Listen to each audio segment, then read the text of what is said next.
ఎన్టీఆర్ జిల్లా కంచికచర్లలో ఎమ్మెల్యే తంగిరాల సౌమ్య ప్రజా దర్బార్ నిర్వహించారు. ప్రజల నుంచి ఎమ్మెల్యే స్వయంగా వినతులు స్వీకరించి సమస్యలను అడిగి తెలుసుకున్నారు.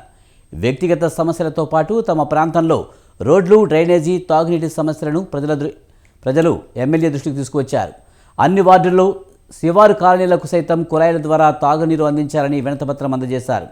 క్షేత్రస్థాయిలో ప్రజలు ఎదుర్కొంటున్న సమస్యలను గుర్తించి వాటిని పరిష్కరించేందుకు సిద్ధంగా ఉన్నామని తంగిరాల సౌమ్య తెలిపారు.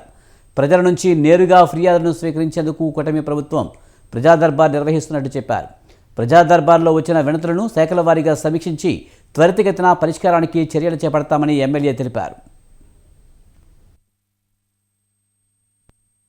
ప్రభుత్వ ఆదేశానుసారం స్థానిక ఎమ్మెల్యేలు వారంలో రోజు ప్రజా దర్బార్ను నిర్వహించాలి. ప్రతి మండలాల్లో కూడా వారంలో రోజు ఈ దర్బార్ నిర్వహించాలని చెప్పి ఆదేశించారు. ఈరోజు మన కంచికచర్ల మండలంలో ప్రజలకు సంబంధించి కంచికచర్ల పట్టణంలో ప్రజా దర్బార్ నిర్వహించారు. ప్రజలు కూడా చాలా స్పందన చూపించారు.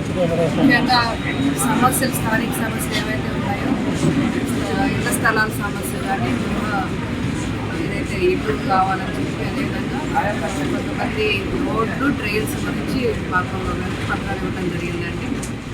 మరి ఇప్పుడు కూడా